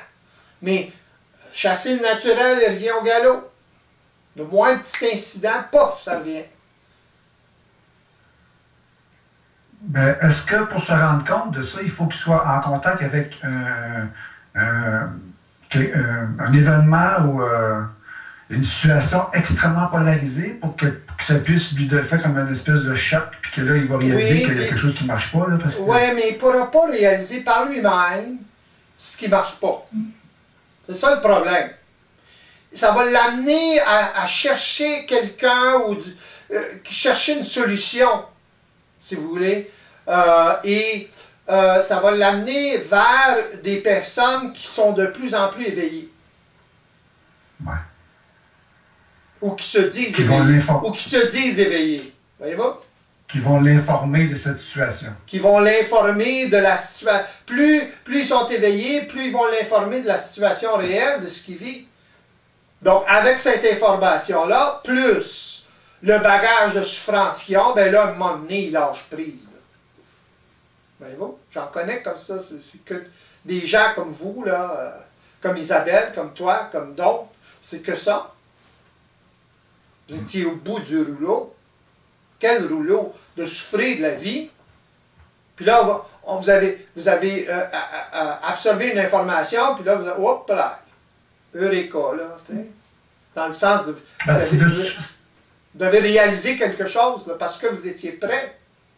Parce que vous aviez la souffrance, voyons, derrière. Pardon? Oui, parce que moi, dans mon cas, c'est parce que j'avais pas de réponse. J'avais pas de réponse à mes questions fondamentales. Peu importe ce que je cherchais, il n'y avait pas de réponse aux questions fondamentales. Oui, mais pourquoi il n'y avait pas de réponse? Oui, mais c'est intéressant. Pourquoi il n'y avait pas de réponse à tes questions fondamentales? Parce qu'au début, il y avait des réponses. Pardon? Oui, mais attention, là. Je n'étais pas informé. Oui, mais au début, tu étais informé, d'une certaine façon, mais cette information-là n'a pas été suffisante pour répondre, justement, aux questions fondamentales que tu te posais dans ce temps-là. Jusqu'à ce temps-ci, ou le temps pas loin du temps-ci, si tu veux, il n'y a pas tellement longtemps, où ça ne répondait pas justement à tes questions. Ça prend du temps avant de réaliser. T'sais? Puis tu essaies de l'appliquer, mais ça ne marche pas. Tu vois? Fait qu'à un moment donné, ben là, tu sais que les réponses que tu as eues, l'information que tu as eue, c'était pas suffisant. Oui, c'était une certaine information, mais ce n'était pas suffisant, il manquait quelque chose. Fait qu'à ce moment-là, à travers cette souffrance-là, tu rencontres quelqu'un qui t'amène une autre sorte d'information, puis là, à partir de là, si tu es en mesure d'absorber cette information-là, à ce moment-là, tu es en mesure de commencer à le mettre en application. À ce moment-là, ça va changer quelque chose. Mais pour le mettre en application, il faut que tu vérifies dans la matière. Fait que si tu continues à parler comme avant, à fonctionner comme avant, c'est pas avec cette information, c'est pas cette information qui va changer quoi que ce soit. Cette information-là est pour te dire, est là pour te dire, pour que t'informer sur le fait que c'est toi-même qui te maintiens dans ta condition évolutive à travers tes croyances, à travers la désinformation de tes pensées, etc. C'est ça, l'information cruciale. C'est pas de la connaissance, c'est pas comment on fait ci, comment on fait ça, c'est pas ça pas en tout. Quand même, j'explique pas comment ça marche, comment on fait ça, comment on fait ci, vous ne serez pas capable de le mettre en application. Pourquoi? À cause de la désinformation. Fait que l'information la plus cruciale, absolue, c'est le fait que c'est pas vous qui créez votre pensée. Votre pensée est créée par la programmation. Elle vous est soufflée par l'énergie créée par la programmation, parce que dans cette mise en vibration-là, il y a une vibration qui vous pousse à penser d'une certaine façon, qui vous souffle la direction de la pensée, ou la justification, voilà. Puis vous, parce que l'ego est ignorant à ce qui se passe, il n'est pas en mesure d'observer multidimensionnellement, bien là, il gobe ça. Donc, il gobe la désinformation ou la pensée. C'est comme ça que l'ego se fait prendre. C'est comme ça qu'il se maintient lui-même dans la condition évolutive. La condition évolutive, la programmation, c'est pas ça le problème, dans le fond. Le problème, c'est l'ignorance de l'ego de tout ça. Puis il ne peut pas le voir parce qu'il n'est pas dans une conscience pour le voir. Voyez-vous la souricière, là? C'est difficile pour lui de se sortir de cette impasse. C'est une impasse. Ben, c'est un peu ça ma question tantôt. Comment dans le quotidien il peut justement se... Je viens de vous l'expliquer, là. Il faut que je sois faut qu'il soit en train de... Ouais, c'est ça. Faut qu'il réalise une fois pour toutes que tout ce qui se passe dans sa tête, c'est de la désinformation. Donc, il ne doit pas y donner aucune valeur. Il peut ne pas y donner aucune valeur tant qu'il veut, ça ne changera rien. Parce que ne pas y donner une valeur, c'est psychologique, c'est une attitude psychologique. C'est pas de ne pas y donner une valeur. Voyez-vous la différence, là? Ce qui est important, c'est de réaliser que tout ce qu'il y a dans son mental, tout ce qui se passe dans sa tête, autrement dit au niveau d'une pensée, c'est de la désinformation. Ça ne peut pas être d'autre chose. Puisqu'il n'y a pas eu de conscience avant. Il n'y a pas eu d'éveil avant.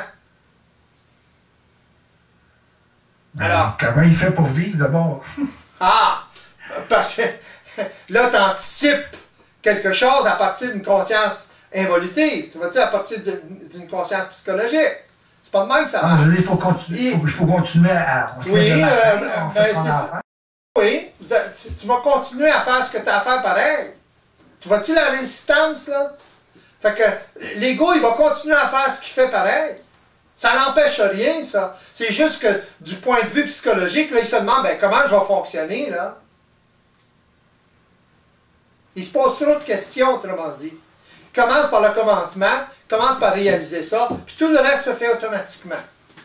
On est programmé pour s'éveiller, comme. Mais il faut réaliser certaines choses avant. C'est pas intellectuel, c'est pas une compréhension, c'est une action.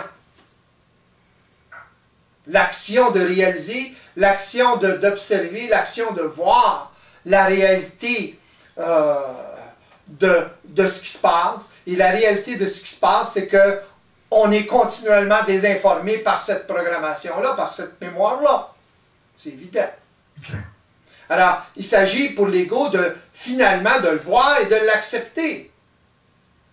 Mais il peut le voir puis plus ou moins l'accepter. C'est quand il va réaliser parce qu'il est informé ou il commence à réaliser de plus en plus. À ce moment-là, il va se passer quelque chose. Ça va devenir absolu pour lui. Dans le sens qu'il va réaliser de façon absolue qu'il est continuellement désinformé. Il va se passer quelque chose à ce moment-là. C'est quelque chose-là qu'il n'a pas en ce moment et qui va faire toute la différence. Quand même, je vous expliquerai ce qui va se passer. Là, vous allez anticiper ce qui va se passer, vous allez vous empêcher de le vivre.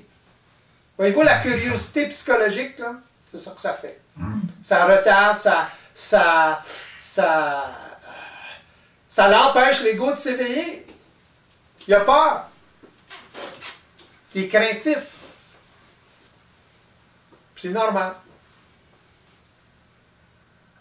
Quand il va avoir assez souffert avec ce genre d'informations-là, là, il va être un peu moins craintif. Il va faire face à sa crainte. Il va commencer à faire face à sa crainte. Puis quand il va commencer à faire face à sa crainte, à ce moment-là, il va commencer à accepter finalement, il n'aura pas le choix, accepter cet état de choses-là, cet état involutif-là. Puis, quand il va l'accepter, à ce moment-là, il va être en mesure, il va s'éveiller. L'éveil, c'est l'acceptation absolue de ça. C'est évident. Ça veut dire un genre d'abandon? Appelez ça comme vous voulez.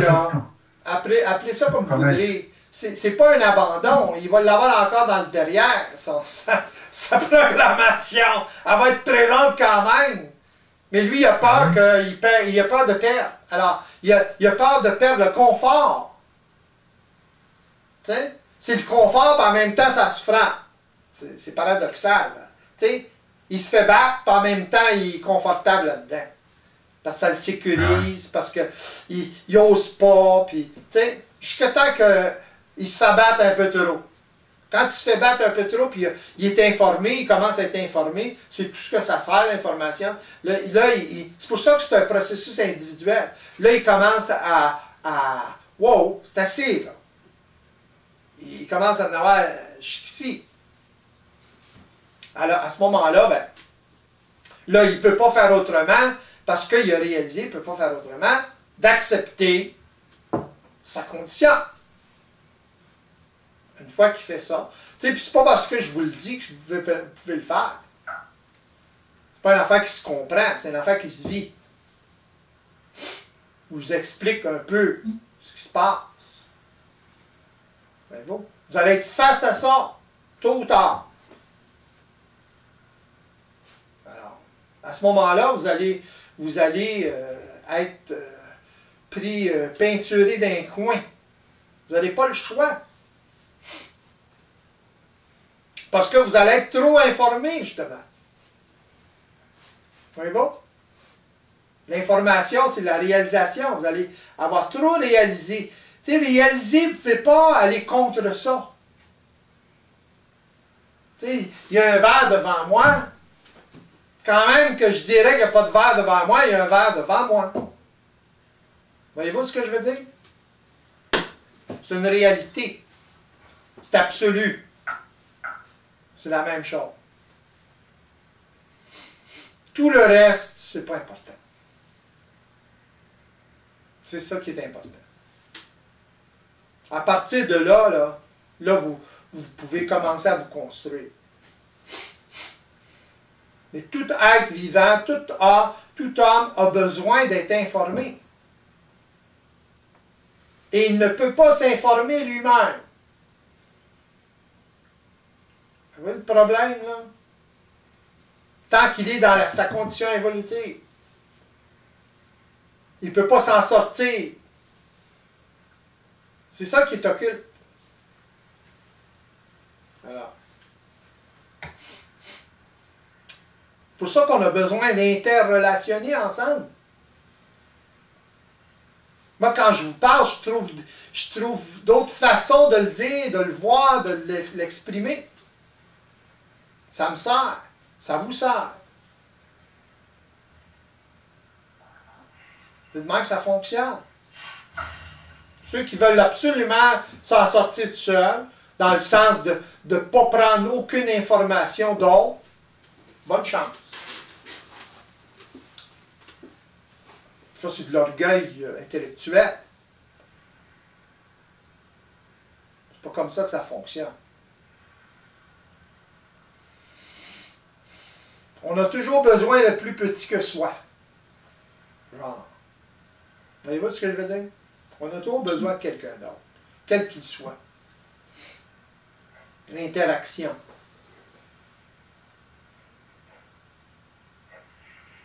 Alors, que c'est plus grand ou plus petit, ou plus informé ou moins informé, on a toujours besoin de quelqu'un. C'est cette personne-là qui arrive dans notre vie qui fait toute la différence. Pourquoi? Parce qu'elle amène une information différente, qui permet, parce que vous êtes rendu à ce point-là de souffrance, puis vous n'avez, à ce moment-là, ben, hop, l'information que vous avez, elle devient cruciale. Puis même là, il y a de la résistance. Il y a la résistance de faire face au vide, l'insécurité, etc., de perdre quelqu'un. Vous ne perdrez rien, vous ne perdrez jamais rien. N'ayez pas peur, votre programmation est toujours là, puis toujours présente, puis vous allez toujours l'avoir dans, comme je disais, elle va toujours être active. Dans le sens que tout événement dans votre vie, ça va faire réagir vos programmes. Mais vous n'êtes pas obligé de les subir. Vous allez pouvoir, une fois éveillé, commencer à utiliser l'énergie. L'énergie, au lieu de vivre l'émotion, vous utilisez l'énergie. Au lieu de se canaliser d'une certaine façon, vous allez la canaliser d'une autre façon. C'est là que vous allez créer votre destinée. Et non suivre votre plan de vie bêtement, comme une fleur. C'est ça que l'homme fait aujourd'hui. Il suit son plan de vie pareil comme une fleur. Voilà. Il n'y a pas beaucoup d'intelligence. On a cher à regarder autour de nous autres, sa planète.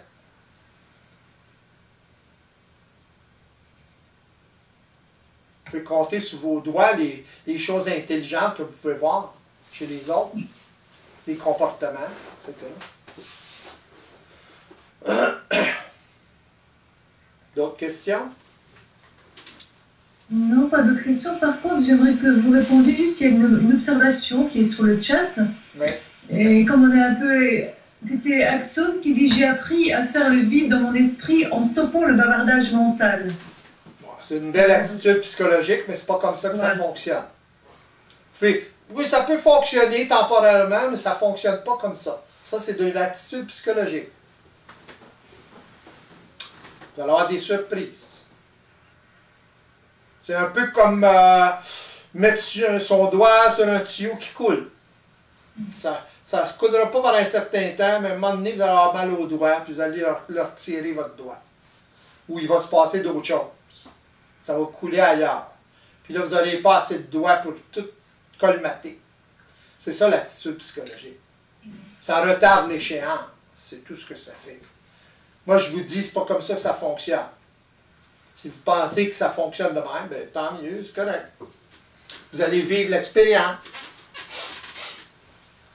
Quand vous aurez vécu l'expérience, vous allez être en mesure de voir que ça ne marche pas. Ben là, quand je vais vous redire ça, ben là, vous allez écouter d'une autre façon, puis vous allez être plus ouvert, etc. C'est comme ça que ça fonctionne. En fait, c'est une sorte de refus d'approbation. Oui, mais c'est psychologique, c'est une attitude psychologique de faire le vide. Comment voulez-vous faire le vide? Comment l'ego qui est désinformé là, peut dire, bon ben là, je fais le vide, là.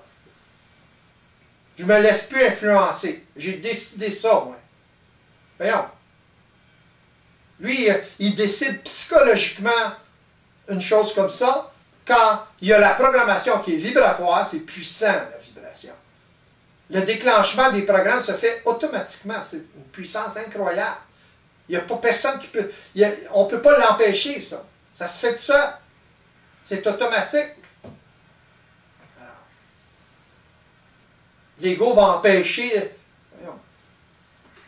Mais il y a des techniques, des techniques de méditation, des techniques mentales qui font que tu peux transcender la pensée. Oui, mettre le doigt sur le tuyau qui coule, c'est évident. Ça va empêcher le tuyau de couler pendant un certain temps, mais il va y avoir beaucoup de colmatage à faire par la suite, là, parce que l'eau va couler ailleurs. Il faut qu'elle coule, l'eau. Autrement dit. Alors, essayez pas de patcher un tuyau avec du duct tape ou whatever. Ça va couler. Voyez-vous ce que je veux dire? Ouais, pendant que tu pratiques ta méditation, tu peux être bien, tu peux être dans un état de calme et de sérénité. C'est ça. Mais la vie va t'emmener à vivre des choses qui vont... C'est ça. Puis là, tu n'es pas tout le temps en méditation, puis il ne se passe rien. Qu'est-ce qui se passe en méditation? Pourquoi c'est tranquille? C'est comme dans une bibliothèque publique, là, tu sais. Personne parle, puis on entend une petite musique douce, puis il ne se passe rien. Fait que c'est plus facile quand il ne se passe rien. Les programmes sont moins déclenchés, malgré qu'il peut se passer quelque chose dans votre tête. Donc, si vous êtes dans l'attitude d'être... ou de regarder ce qui se passe dans votre tête, puis là, vous l'éliminez, puis là, vous essayez de jouer avec ça, etc., bien là, vous allez parvenir à un certain état de sérénité. Mais aussitôt que vous allez sortir dans le trafic, par exemple, ça recommence. Voyez-vous, là? Puis là, essayez d'arrêter votre pensée, là, comme vous dites, là, comme le monsieur dit, là, ça ne marche plus, là. Ça va être peut-être encore plus dérangeant, même. Exactement! Exactement. Donc, vous mettez le doigt sur le tuyau, mais là, ça coule de partout. Puis là, vous n'avez pas assez de doigts, puis de... Fait que c'est de même. Ça marche! Ça fonctionne! En méditation ou dans certaines circonstances. Mais sortez dans le trafic, puis vous allez voir. Fait que c'est des méthodes. Des méthodes, ça ne fonctionne pas. Réellement. C'est pas réel. C'est psychologique. Tandis que l'ego qui réalise de façon absolue, c'est pas la même chose. Puis il veut pas. Vous remarquez ça? Il veut pas réaliser ça. Il veut pas l'accepter. Il a bien de la misère, l'ego, à accepter ça. Ça va contre son grain. Si tu t'identifies à ça pendant... C'est ça. Exactement. Puis non seulement ça, c'est que sans ça, comme tu disais tout à l'heure, bien là, il se retrouve dans quoi? Le vide. Ça l'insécurise. Ça le sort du statu quo, du confort, etc. Pensez-vous que c'est confortable? Prendre conscience? Voyons, ça c'est de la spiritualité, là. C'est des notions spirituelles. C'est pas confortable du tout. Ça ne l'est pas. Par la suite, ça le devient. Mais sur le coup, ça ne l'est pas du tout, du tout. C'est pour ça qu'il n'y a pas beaucoup de gens spirituels qui vont aller vers cette réalité-là. Voyons. Ils ne veulent même pas écouter. Ils ne veulent même pas absorber l'information, imaginez. Voilà, on parlait de polariser tantôt. C'est une polarisation extrême quand tu es spirituellement dans le top. Là. Exactement. Fait que tu défends ta position. Exactement. Les gens pensent s'en sortir comme ça, mais dans le fond, ils sont encore plus dans un coin de la pièce. Ouais. Tu sais? Encore plus éloignés. Ils ont l'impression que c'est positif. L'amour, blabla, tati, tata. T'sais? Ils mettent le doigt là sur le tuyau. Ça va bien, là. T'sais? Quand l'eau va couler de partout, ça va aller moins bien. Pardon? Comme on disait un peu dans l'émission, justement, ils sont à la recherche d'un espace, parce qu'ils sont étouffés par de multiples formes, ces gens-là. C'est ça. Alors, dans la notion d'espace, on dit, parce que c'est vrai, quand on se situe dans la spiritualité, on voit l'invisible comme quelque chose d'extraordinaire, quelque chose d'illimité, et on est à la recherche finalement de capacités limitées, etc. Alors, est-ce que... où sont réellement... Parce que l'homme, il est limité dans une forme. Il est limité par la forme. Voilà, il est limité par la forme. Il peut savoir donc à travers la forme. Et à ce moment-là, comment se situer ses capacités limitées en fait? Où se situe-t-il réellement? Ouais, il peut se savoir, ou il peut savoir à travers la forme d'une façon limitée. Tout simplement. Il doit apprendre à sortir du carcan de la forme pour réaliser de façon illimitée. C'est ça. Fait que la forme, oui, ça sert, mais quand l'ego s'attache émotionnellement à la forme, c'est là le problème. Voilà. C'est ça la différence. On revient à ça, on va terminer là-dessus. Là. C'est ça la différence entre la conscience, galvaudée, whatever, le terme, et la métaconscience.